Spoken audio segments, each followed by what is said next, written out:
Welcome to special analysis. నేను రమ్మ మండవ. ఈరోజు అనాలిసిస్లో భాగంగా మనం తీసుకోబోతున్న టాపిక్ ఏంటంటే జగన్ ఢిల్లీ టూర్తో కొత్త తలనొప్పి అని కూడా మనం టైటిల్ కాయిన్ చేయడం జరిగింది.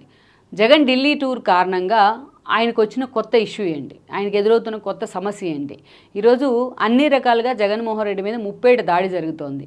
ఇలాంటి సమయంలో జగన్మోహన్ రెడ్డి ముందు వెనుక ఆలోచన చేయకుండా అసలు తను ఢిల్లీలో ధర్నా కాల్ఫర్ చేస్తే దాని రెప్లికా ఎలా ఉంటుంది, దానికి తర్వాత వచ్చే పరిణామాలు ఎలా ఉంటాయి అని ఆలోచించకుండా జగన్మోహన్ రెడ్డి ఈరోజు అంత హడావిడిగా ఆయన ఢిల్లీ పర్యటనకు వెళ్ళడం కానీ, సో పూర్తి స్థాయిలో ఢిల్లీలో ఆయన ఢిల్లీలో మీడియాని అటెన్షన్ గ్రాప్ చేసే ప్రయత్నం కానీ, చంద్రబాబు నాయుడు ప్రభుత్వానికి వ్యతిరేకంగా ఆయన మాట్లాడిన మాటలు కానీ ఇవన్నీ కూడా మనం చూస్తూ వచ్చాం. సో ఓవరాల్గా అయితే మాత్రం జగన్మోహన్ రెడ్డికి ఢిల్లీ టూర్ అనేది కానీ, ఢిల్లీ ధర్నా అనేది ఎంతవరకు ఆయనకు ఉపయోగపడింది, ఆయన పార్టీకి ఎంతవరకు ఉపయోగపడింది అనేది మనం పక్కన పెడితే, కేవలం ఆయన ఢిల్లీ టూర్ మాత్రం ఆయనకు కొన్ని తలనొప్పులను అయితే తీసుకొచ్చింది. అవేంటో మనం చెప్పుకుందాం. మొదటిగా మనం చూసినట్లయితే జగన్మోహన్ రెడ్డి చాలా హడావిడిగా ఢిల్లీ పర్యటన ప్లాన్ చేసే ప్రయత్నం చేశారు. ఆయన పార్టీ కార్యకర్తలు ఇద్దరు కూడా వాళ్ళిద్దరికి ఎప్పటి నుంచో ఈగో ఇష్యూస్ ఉన్నాయి వినుకొండలో. దెన్ అక్కడికి ఆయన ఏదైతే వాళ్ళిద్దరూ కూడా ఆధిపత్య పోరు క్రమంలోనే ఒకరి మీద ఒకరు దాడులు చేసుకుంటూ వస్తున్నారు. ఎప్పటి నుంచో ఒకరిని చంపేస్తున్నారు. అది పార్టీ ఇష్యూ, పర్సనల్గా అసలు పార్టీ ఇష్యూ కూడా కాదు. అది యాక్చువల్గా ఇద్దరు వ్యక్తుల మధ్య, ఇద్దరు సన్నిహితుల మధ్య ఆ తర్వాత శత్రులుగా మారడం వల్ల జరిగిన ఇష్యూ. దాన్ని తీసుకొచ్చి ఆయన వినుకొండ పర్యటనలో హడావిడి చేసి ఆల్మోస్ట్ 7 hours తన వెహికల్ పక్కన పెట్టి, గవర్నమెంట్ ఇచ్చిన వెహికల్ పక్కన పెట్టి తన వెహికల్లో ప్రయాణం చేసి అదొక ఇష్యూలాగా చంద్రబాబు నాయుడిని టార్గెట్ చేస్తూ పోర్ట్రైట్ చేసి, రెడ్ బుక్ పేరుతో రాజ్యాంగం నడుస్తుందంటూ లొకేషన్ టార్గెట్ చేసి ఇలా హడావిడి చేశారు. ఈ వీడియో మీకు నచ్చినట్లయితే please share, like and subscribe R24 Telugu. అటు అసెంబ్లీలో కూడా గవర్నర్ ప్రసంగాన్ని అడ్డుకుంటామంటూ నల్లకండ వాళ్ళతో హడావిడి చేశారు. లేని దాన్ని ఉన్నదాన్ని లేని దానిగా ఆయన హడావిడి చేసే ప్రయత్నం చేశారు. ఈరోజు ఏకంగా ఢిల్లీలోని ధర్నా కాల్ఫర్ చేస్తున్నారు. అయితే ఢిల్లీలో ధర్నా కాల్ఫర్ చేసి ఆయన అనేక రకాలుగా తనకు లైమ్ లైట్లో ఉంచుకోవాలని ప్రయత్నం చేశారు. నేషనల్ మీడియా మొత్తాన్ని తనకు అటెన్షన్లోకి వస్తుంది, సో తను మాట్లాడినట్లయితే నేషనల్ మీడియా దీన్ని ఫోకస్ చేస్తుందని కూడా ఆయన అనుకున్నారు. బట్ నేషనల్ మీడియాని కూడా ఆ స్థాయిలో మెయింటైన్ చేసే ప్రయత్నం చేశారు. అనుకున్న మేరకు నేషనల్ మీడియా దాన్ని కొంత కవర్ చేసినప్పటికీ కూడా నేషనల్ మీడియా అడుగుతున్న ఏ ప్రశ్నకు కూడా జగన్మోహన్ రెడ్డి సమాధానం చెప్పలేకపోయారు. ఈరోజు ఎన్డీటీవీ లాంటి రిపోర్టర్స్ క్వశ్చన్ అడిగితే అది సోషల్ మీడియా కూడా ట్రోల్ అవుతున్న పరిస్థితి ఆయన చెప్పిన ఆన్సర్స్. అది కూడా ప్రభుత్వం ఏర్పడి నెల రోజుల్లోనే మీరు ఎలా ధర్నా చేస్తారు, మీరు ఎలా కనీసం ఆ గ్రేస్ పీరియడ్ ఇవ్వాలి కదా అని అంటే దానికి జగన్మోహన్ రెడ్డి దగ్గర సమాధానం లేదు. ఇక రెండో వైపు చూసినట్లయితే అటు జగన్మోహన్ రెడ్డి ఇక్కడి నుంచి వెళ్ళకముందే ఆయన పార్టీ నేతలు అన్ని పార్టీల ఎంపీలని కలవడం జరిగింది, విజయసాయిరెడ్డి లాంటి వాళ్ళు. సో ఈరోజు దానిలో భాగంగానే జగన్మోహన్ రెడ్డి ఎక్స్పెక్ట్ చేయని వాళ్ళు ఆ ధర్నాకు వచ్చారు. ఒక సమాజ్వాదీ పార్టీ నుంచి కానీ, అదేవిధంగా చూసినట్లయితే ఒక శివసేన లాంటి వాళ్ళు మద్దతు ఇవ్వడం కానీ, ఇక అఖిలేష్ లాంటి వాళ్ళు వచ్చి డైరెక్ట్ సమాజ్వాదీ పార్టీ నుంచి ఆయనకు సపోర్ట్ చేసే ప్రయత్నం కానీ, ముస్లిం లీగ్ పార్టీ నుంచి సపోర్ట్ కానీ, వీళ్ళంతా కూడా జగన్మోహన్ రెడ్డి ఊహించలేదు. వీళ్ళంతా ఈరోజు ఇండియా కూటమిలో ఉన్నారు. ఎప్పుడైతే ఈ ఎంపీలు వచ్చి మద్దతు ఇచ్చారో అప్పుడు అటు అమిత్ షా లాంటి వాళ్ళు, మోడీ లాంటి వాళ్ళు చాలా సీరియస్గా అయ్యారు. జగన్మోహన్ రెడ్డి మీద చాలా సీరియస్గా ఫోకస్ పెట్టిన పరిస్థితి ఉంది. గతంలో ఎప్పుడైతే కేసీఆర్ ఢిల్లీకి వెళ్ళి ఢిల్లీ స్థాయిలో నేను గాయగత్తర్ లేపుతానంటూ కూడా యూపీ లాంటి చోట్ల, పంజాబ్ లాంటి చోట్ల తెలంగాణ డబ్బులు తీసుకెళ్లి రైతులకు సహాయం చేసే ప్రయత్నం చేశారో అది కూడా చాలా సీరియస్గా బీజేపీ తీసుకుంది. అక్కడి నుంచే కేసీఆర్తో వాళ్ళకి డ్రిఫ్ట్ స్టార్ట్ అయింది. So same as Jaganmohan Reddy ఈ రోజున ఆల్రెడీ మన స్పీకర్ ఎంపిక విషయంలో బీజేపీ అడగకుండానే మద్దతు ఇచ్చున్నారు. బట్ 2 రోజులు గవర్నమెంట్ ఫామ్ అయ్యి 2 రోజులు కాకముందే ఇన్ని రోజులు తను ప్యాంపర్ చేసిన బీజేపీని మర్చిపోయి ఈరోజు ఏకంగా ఇండియా కూటమి వైపు మొగ్గే ప్రయత్నం చేయడం అది నిజంగానే బీజేపీ శ్రేణులకు ఆగ్రహాన్ని తప్పించింది. ఈరోజు తన కేసుల విషయంలో బీజేపీ అడుగులు ఎటువైపు ఉంటాయి అనేది పూర్తిగా జగన్మోహన్ రెడ్డి రైల్మాలో పడుతున్న పరిస్థితి. ఇక సరే అటువైపు ఇండియా కూటమి వైపైనా ఆయన పూర్తి స్థాయిలో మొగ్గు తీసుకునే ప్రయత్నం చేస్తారా అటు అఖిలేష్ లాంటి వాళ్ళు వచ్చిన కారణంగా అంటే ఆ పరిస్థితి కూడా లేదు. ఈరోజు షర్మిల లాంటి వాళ్ళు జగన్మోహన్ రెడ్డి ఢిల్లీ పర్యటన పదే టార్గెట్ చేస్తూ వస్తున్నారు. ఎందుకంటే జగన్మోహన్ రెడ్డి ఇండియా కూటమి దగ్గర అయితే తాను సైడ్ కావాల్సి ఉంటుంది. అందుకే షర్మిల చాలా జాగ్రత్త పడుతూ ఉన్నారు. ఈ రోజున అసలు ఢిల్లీ పర్యటన ఎందుకు పెట్టుకున్నారంటూ కూడా మాట్లాడటం జరిగింది.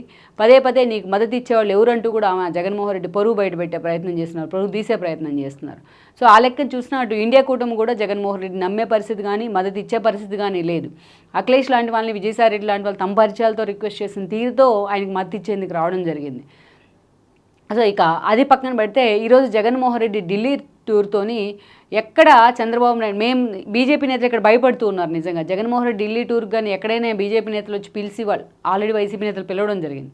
వాళ్ళు వచ్చి మద్దతు ఇచ్చినట్లయితే ఈరోజు ఎక్కడ చంద్రబాబు నాయుడు కోపం వస్తుందో, అది తన ఎన్డీఏ గవర్నమెంట్ మీద పడుతుందో అన్న ఆలోచనతో ఈరోజు ఎవరు కూడా బీజేపీ నేతలు ఎవరు జగన్మోహన్ రెడ్డి వైపు చూసిన పరిస్థితి అయితే లేదు. ఎందుకంటే ఆయన మోడీ అపాయింట్మెంట్ అడిగారు, అమిత్ షా అపాయింట్మెంట్ అడిగారు. అంతకుముందు అడగకముందే జగన్మోహన్ రెడ్డి పిలిపించుకుని మాట్లాడిన సందర్భాలు ఉన్నాయి. అలాంటి మోడీ కానీ అమిత్ షా కానీ నడ్డా లాంటి వాళ్ళు ఈరోజు జగన్మోహన్ రెడ్డి వైపు కూడా చూడలేదు. కనీసం ఆయన అపాయింట్మెంట్ అన్నిసార్లు అడిగినా వాళ్ళ అపాయింట్మెంట్ కూడా ఇవ్వని పరిస్థితి అయితే ఉంది. అలా అటు బీజేపీతో ఇటు ఇండియా కూటమితో రెండు వైపుల నుంచి ఆయనకు పూర్తి స్థాయిలో కటిఫైనట్లే అన్న ఒక ఇండికేషన్ అయితే వచ్చింది. ఇక అదేవిధంగా చూసినట్లయితే నేషనల్ మీడియాతో ఆయన ఏదో మాట్లాడి ఆ స్థాయిలో పరువు పోగొట్టుకున్న పరిస్థితి అయితే ఉంది.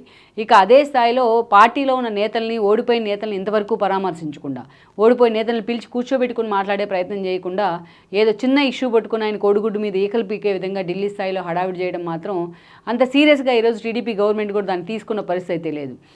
టీడీపీ ఎంపీలు ఈ ఇష్యూని చంద్రబాబు నాయుడు దగ్గర చెప్పే ప్రయత్నం చేసినా జగన్ వదిలేసి మీరు రాష్ట్రం మీద ఫోకస్ పెట్టండి, రాష్ట్రానికి రావాల్సిన నిధుల మీద ఫోకస్ పెట్టండి అంటూ కూడా మాట్లాడారు.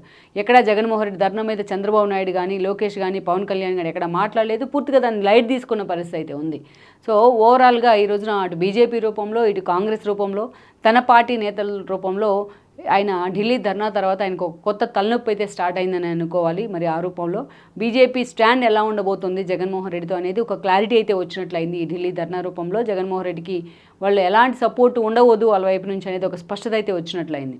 లెట్స్ సీ మరి ఈ విషయంలో ఇలాంటి దుందుడుకు నిర్ణయాలు తీసుకునే జగన్మోహన్ రెడ్డి మొన్నటి ఎన్నికల్లో ఎలా పార్టీని ఈరోజు 11 సీట్లకే పరిమితం చేసుకున్నారు మనకు తెలిసిందే. సో ఇక అది పక్కన పెడితే ఈరోజు జగన్మోహన్ రెడ్డి ఢిల్లీ టూర్తోని ఎక్కడ చంద్రబాబు నాయుడు బీజేపీ నేతలు ఇక్కడ భయపడుతూ ఉన్నారు. నిజంగా జగన్మోహన్ రెడ్డి ఢిల్లీ టూర్ కానీ ఎక్కడైనా బీజేపీ నేతలు వచ్చి పిలిచి వాళ్ళు ఆల్రెడీ వైసీపీ నేతలు పిలవడం జరిగింది. వాళ్ళు వచ్చి మద్దతు ఇచ్చినట్లయితే ఈరోజు ఎక్కడ చంద్రబాబు నాయుడు కోపం వస్తుందో, అది తన ఎన్డీఏ గవర్నమెంట్ మీద పడుతుందో అన్న ఆలోచనతో ఈరోజు ఎవరు కూడా బీజేపీ నేతలు ఎవరు జగన్మోహన్ రెడ్డి వైపు చూసిన పరిస్థితి అయితే లేదు. ఎందుకంటే ఆయన మోడీ అపాయింట్మెంట్ అడిగారు, అమిత్ షా అపాయింట్మెంట్ అడిగారు. అంతకుముందు అడగకముందే జగన్మోహన్ రెడ్డిని పిలిపించుకుని మాట్లాడిన సందర్భాలు ఉన్నాయి. అలాంటి మోడీ కానీ, అమిత్ షా కానీ, నడ్డా లాంటి వాళ్ళు ఈరోజు జగన్మోహన్ రెడ్డి వైపు కూడా చూడలేదు. కనీసం ఆయన అపాయింట్మెంట్ అన్నిసార్లు అడిగినా వాళ్ళ అపాయింట్మెంట్ కూడా ఇవ్వని పరిస్థితి అయితే ఉంది. అలా అటు బీజేపీతో ఇటు ఇండియా కూటమితో రెండు వైపుల నుంచి ఆయనకు పూర్తి స్థాయిలో కటిఫైనట్లే అన్న ఒక ఇండికేషన్ అయితే వచ్చింది. ఇక అదేవిధంగా చూసినట్లయితే నేషనల్ మీడియాతో ఆయన ఏదో మాట్లాడి ఆ స్థాయిలో పరువు పోగొట్టుకున్న పరిస్థితి అయితే ఉంది. ఇక అదే స్థాయిలో పార్టీలో ఉన్న నేతల్ని, ఓడిపోయిన నేతల్ని ఇంతవరకు పరామర్శించకుండా, ఓడిపోయిన నేతల్ని పిలిచి కూర్చోబెట్టుకుని మాట్లాడే ప్రయత్నం చేయకుండా ఏదో చిన్న ఇష్యూ పట్టుకుని ఆయన కోడిగుడ్డు మీద ఈకలు పీకే విధంగా ఢిల్లీ స్థాయిలో హడావిడి చేయడం మాత్రం అంత సీరియస్గా ఈరోజు టీడీపీ గవర్నమెంట్ కూడా దాన్ని తీసుకున్న పరిస్థితి అయితే లేదు. టీడీపీ ఎంపీలు ఈ ఇష్యూని చంద్రబాబు నాయుడు దగ్గర చెప్పే ప్రయత్నం చేసినా జగన్ వదిలేసి మీరు రాష్ట్రం మీద ఫోకస్ పెట్టండి, రాష్ట్రానికి రావాల్సిన నిధుల మీద ఫోకస్ పెట్టండి అంటూ కూడా మాట్లాడారు. ఎక్కడా జగన్మోహన్ రెడ్డి ధర్నా మీద చంద్రబాబు నాయుడు కానీ, లోకేష్ కానీ, పవన్ కళ్యాణ్ కానీ ఎక్కడ మాట్లాడలేదు. పూర్తిగా దాన్ని లైట్ తీసుకున్న పరిస్థితి అయితే ఉంది. సో ఓవరాల్గా ఈ రోజున అటు బీజేపీ రూపంలో, ఇటు కాంగ్రెస్ రూపంలో, తన పార్టీ నేతల రూపంలో ఆయన ఢిల్లీ ధర్నా తర్వాత ఆయనకు ఒక కొత్త తలనొప్పి అయితే స్టార్ట్ అయిందని అనుకోవాలి. మరి ఆ రూపంలో బీజేపీ స్టాండ్ ఎలా ఉండబోతుంది జగన్మోహన్ రెడ్డితో అనేది ఒక క్లారిటీ అయితే వచ్చినట్లయింది. ఈ ఢిల్లీ ధర్నా రూపంలో జగన్మోహన్ రెడ్డికి వాళ్ళు ఎలాంటి సపోర్ట్ ఉండవద్దు వాళ్ళ వైపు నుంచి అనేది ఒక స్పష్టత అయితే వచ్చినట్లయింది. లెట్స్ సీ మరి ఈ విషయంలో ఇలాంటి దుందుడుకు నిర్ణయాలు తీసుకునే జగన్మోహన్ రెడ్డి మొన్నటి ఎన్నికల్లో ఎలా పార్టీని ఈరోజు 11 సీట్లకే పరిమితం చేసుకున్నారు మనకు తెలిసిందే. లెట్స్ సీ మరి జగన్మోహన్ రెడ్డి పావలా చేయాల్సిన దగ్గర రూపాయి పావలా యాక్షన్ చేసి ఈరోజు ఆయన వ్యవహరిస్తున్న తీరు మాత్రం నిజంగానే ఆ పార్టీ నేతల్ని పూర్తిగా డైలమాలో పడేస్తుంది అన్నది వాస్తవం. ఈ వీడియో మీకు నచ్చినట్లయితే please share, like and subscribe R24 Telugu.